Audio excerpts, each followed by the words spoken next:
ಸಾರ್ವಜನಿಕರಲ್ಲಿ ವಿನಂತಿ ಏನಂದ್ರೆ 2-3 ದಿನದ ಹಿಂದೆ ಈಗಾಗಲೇ ಚಿರತೆ ಬಂದಿರೋದು ತಮ್ಗೆಲ್ಲರಿಗೂ ಗೊತ್ತಿರುವಂತ ಮಾತು. ದಯವಿಟ್ಟು ಯಾರು ರಾತ್ರಿ ಒಬ್ಬೊಬ್ಬರೇ ತಿರುಗಾಡ್ಲಿಕ್ಕೆ ಹೋಗಬೇಡಿ. ಆದಷ್ಟು ಒಂದಿಷ್ಟು ಚಿರತೆ ಇಲ್ಲಿಂದ ಸಂಶಯಾಸ್ಪದವಾಗಿ ಜನರಲ್ಲೇ ಒಂದಿದೆ, ಕಲ್ಪನೆ ಇದೆ. ನಾವು ಸ್ಪಷ್ಟವಾಗಿ ಒಂದು ನಿರ್ಧಾರ ಹೇಳುವವರೆಗೂ ಯಾರು ರಾತ್ರಿ ಹೊತ್ತು ತಿರುಗಾಡಬಾರ್ದು ಅಂತೇಳಿ ನಾವು ಎಲ್ಲರಲ್ಲಿ ವಿನಂತಿ ಕೇಳ್ಕೊತೀವಿ. ನಾವು ವಿಜಯಪುರ ವಲಯದವರು, ಅರಣ್ಯ ಇಲಾಖೆ. ನನ್ನ ಹೆಸರು ಅನಿಲ್ ಕುಮಾರ್ ಲೋಣಿ ಅಂತೇಳಿ, ಡೆಪ್ಟಿ RF ಅಂತೇಳಿ. ಬೆಳಗ್ಗೆ ನಮ್ಮ ಮೇಲಾಧಿಕಾರಿಗಳು ಬಂದ ಮಾಹಿತಿಯ ಮೇರೆಗೆ ಇಲ್ಲಿ ಇಟ್ಟಂಗಿ ಬಟ್ಟಿ ಹತ್ರ ಒಂದಿಷ್ಟು ಹೆಜ್ಜೆಗಳು ಮೂಡಿದಾವೆ ಅಂತೇಳಿ ಹೇಳಿದರು. ಅವ್ರ ಪ್ರಕಾರ ನಾವು ಏನೈತಿ ನಮ್ಮ ಸಾಹೇಬ್ರ ಇನ್ಸ್ಟ್ರಕ್ಷನ್ ಪ್ರಕಾರ ಇಲ್ಲಿ ನಾವು ಬಂದು ನೋಡಿದ್ದೀವಿ.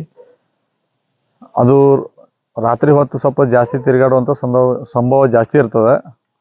ಮಿನಿಮಮ್ ಏನಂದ್ರೆ 40ರಿಂದ 50 ಕಿಲೋಮೀಟ್ರ್ ತಿರುಗ್ತದೆ ಚಿರತೆ. ಹೀಗಾಗಿ ಸಾರ್ವಜನಿಕರಲ್ಲಿ ಏನು ವಿನಂತಿ ಅಂದರೆ, ಯಾರು ಒಬ್ಬೊಬ್ಬರೇ ಆಗಲಿ ರಾತ್ರಿ ಹೊತ್ತು ಭಾಳ ಲೇಟ್ ನೈಟಲ್ಲಿ ತಿರುಗಾಡೋದಾಗಲಿ, ಆಮೇಲೆ ಬೆಳಗಿನ ಜಾವ ಸಂಡಸ್ಗೆ ಹೋಗೋದು, ಬೇಲ್ ದಶೆಗೆ ಹೋಗ್ತಿರಲ್ಲ ಹೋಗೋದಲ್ರಿ, ಹೆಣ್ಮಕ್ಳಾಗಲಿ ಎಲ್ಲರಿಗೂ ಸ್ವಲ್ಪ ತಿಳಿಸಿ ಹೇಳ್ರಿ. ಸ್ವಲ್ಪ ಅದೇನು ಇಲ್ಲಿ ಕಾಯಂ ಇರೋದಿಲ್ಲ. ಅದು ಒಂದು ವೇಳೆ ಇಲ್ಲಿ ಕಾಯಂ ಇರೋದಾಗಿತ್ತು ಅಂದ್ರೆ ಇಲ್ಲಿ ಎಲ್ಲರೂ ಬ್ಯಾಟಿ ಆಡ್ತಿತ್ತು, ಎಲ್ಲರೂ ಒಂದು ತಿಂದಿತ್ತು ಅಂದ್ರೆ ಅದು 100% ಒಂದು 15ರಿಂದ 20 ದಿವಸ ತನಕ ಅದು ಇಲ್ಲೇ ತಿರುಗ್ತಿತ್ತು. ಅದಕ್ಕೆ ಎಲ್ಲಿ ಇರೋದಲ್ಲ, ಸಣ್ಣ ಮರಿಯತ್ ಹೇಳ್ಯಾರ, ಅದು ಹೋಗಿರ್ತದೆ. ಆದರೂ ನಮ್ಮ ಮುನ್ನೆಚ್ಚರಿಕೆ ಏನೈತಿ, ಇನ್ನೂ ಅದರದ್ದು ನಮ್ಮ ಸಂಪೂರ್ಣ ಅದರದ್ದು ಒಂದು ಸಂಶಯ ಹೋಗುವವರೆಗೂ ನಾವು ತಿರುಗ್ತೀವಿ. ನಾವು ಪೂರ್ತಿ ಪೆಟ್ರೋಲಿಂಗ್ ಮಾಡ್ತೇವೆ. ಬಿಜಾಪುರ ಸುತ್ತಮುತ್ತಿಗೆ ನೋಡಿ, ಈಗ ಹಿಟ್ನಳ್ಳಿ ಹತ್ರ, ಡೋಣಿ ಹತ್ರ ಹೆಜ್ಜೆ ಮೂಡಿದ್ದು ನಮಗೆ ಸಿಕ್ಕಿತ್ತು. ಅದನ್ನು ಅಲ್ಲಿನೂ ಯಾರೋ ಉತ್ನಾಳದವ್ರು ನೋಡಿದ್ರು ಅಂತ ಹೇಳಿದ್ರು. ಅದು ಕೂಡ ನಾವು ಹೋಗಿದ್ದೀವಿ. ಅಲ್ಲಿನ ಈ ಸದ್ಯಗೆ ಅಲ್ಲೇ ಹೋಗ್ತೀವಿ. ಈಗ ಹಿಟ್ನಳ್ಳಿಗೆಲ್ಲ ಹೋಗಿ ಅಲ್ಲಿನ ಅವೇರ್ನೆಸ್ ಮಾಡ್ತೀವಿ. ಒಟ್ಟು ಯಾರು ಇಲ್ಲಿ ಸುತ್ತಮುತ್ತನವ್ರು ನೀವು ಒಬ್ಬರಿಗೊಬ್ರು ಏನಂತಲೇ ಹೇಳ್ಕೊತೀರಿ. ಅಷ್ಟು ಮಾಡಿರಿ, ಯಾರು ತಿರುಗಾಡಕ್ಕೆ ಹೋಗ್ಬೇಡ್ರಿ ರಾತ್ರಿ ಹೊತ್ತು. ಸರ್, ಇವತ್ತು ನೀವು ಪೆಟ್ರೋಲಿಂಗ್ ಮಾಡ್ತಾ ಇದ್ದೀರಿ. ಹೌದೌದ್ರಿ. ಇದು ಘಟನೆ ಆಗಿತ್ತು 5 ತಾರೀಕಿಗೆ ಆಗತ್ತೆ ಸರ್. ಹೌದೌದು. ರಾತ್ರಿ 9:30 ಗಂಟೆಗೆ ಹೌದೌದ್ರಿ. ಅದಕ್ಕೆ ಸಾರ್ವಜನಿಕರಲ್ಲಿ ಇಲ್ಲಿ ಭಯ ವಾತಾವರಣ ಆಗಿತ್ತು ಈಗ ಅದು ಸಹಜ. ಚಿರತೆ ಅಂದ್ರೆ ಅದು ಮೃಗ ಪ್ರಾಣಿ. ಯಾರ ಹತ್ರ ಒಂದು ಮನುಷ್ಯನ ಒಂದು ತನ್ನ ಜೀವದ ಭಯದಿಂದ ಅದು ಇದ್ದೇ ಇರ್ತದೆ.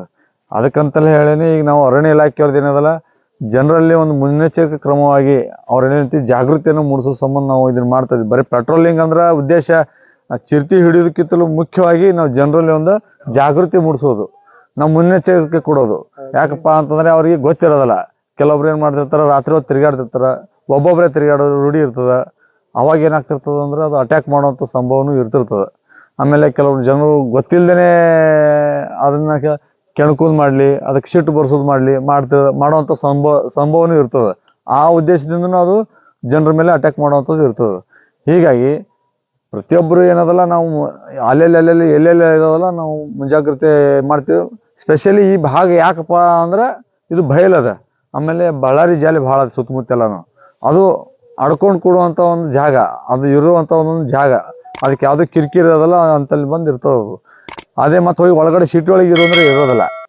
ಹಿಂಗಾಗಿ ಇಲ್ಲಿ ಎಲ್ಲರೂ ಯಾವುದು ಹೇಳಿಕ್ಕೆ ಬರೋದಿಲ್ಲ. ಯಾಕಂದ್ರೆ ಇಲ್ಲೆಲ್ಲ ದನಗಳು ಕಟ್ಟಿದ್ರಿ, ನಾಯಿಗಳು ಜಾಸ್ತಿ ಅದಾವೆ. ಅದಕ್ಕೆ ಪ್ರಿಯವಾದ ಫುಡ್ ನಾಯಿ ಬಂದರೂ ಬರ್ಬೋದು, ಚಾನ್ಸಸ್ ಇರ್ತದೆ. ಹೀಗಾಗಿ ಆದಷ್ಟು ನೀವು ಏನಂತಿಲ್ಲ, ರಾತ್ರಿ ಹೊತ್ತು ಯಾರು ಹೊರಗೆ ಬರೋಕ್ಕೆ ಹೋಗಬೇಡ್ರಿ. ಇದು ನಮ್ಮ ಉದ್ದೇಶ ಅಷ್ಟೇ. ಎಲ್ಲರಿಗೂ ಏನಂತ ಮುಂಜಾಗ್ರತೆ ಕೊಡೋದು.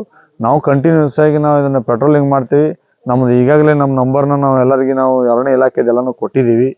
ಎಲ್ಲೇ ಕಂಡು ಬಂದರೂ ನಾವು ಏನೈತಿ ಸಾರ್ವಜನಿಕರಿಗೆ ಏನೈತಿ ಇಮಿಡಿಯೇಟ್ ನಮ್ಗೊಂದು ಫೋನ್ ಮಾಡ್ಲಿಕ್ಕೆ ಹೇಳ್ರಿ. ತಮಗೂ ಮೀಡಿಯಾದವ್ರಿಗೆ ನಾವು ರಿಕ್ವೆಸ್ಟ್ ಕೇಳೋದೇನೆಂದ್ರೆ, ತಾವು ಏನಾರು ಬಂದರೆ ಇಮಿಡಿಯೇಟ್ ಫಸ್ಟ್ ನಮಗೊಂದು ಸಹಕಾರ ಕೊಡಿ. ನಾವು ಅದನ್ನು ಸ್ಪಂದಿಸ್ತೇವೆ. ಎಲ್ಲೇ ಇದ್ರೂ ನಾವು ಸ್ಪಂದಿಸಿ ಬರ್ತೀವಿ.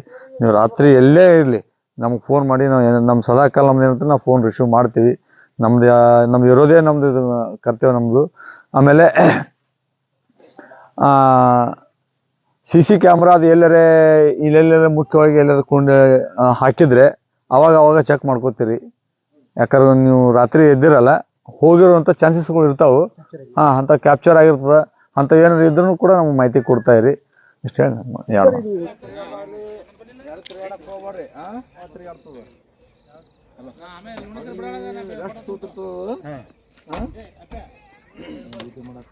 ಬರೀ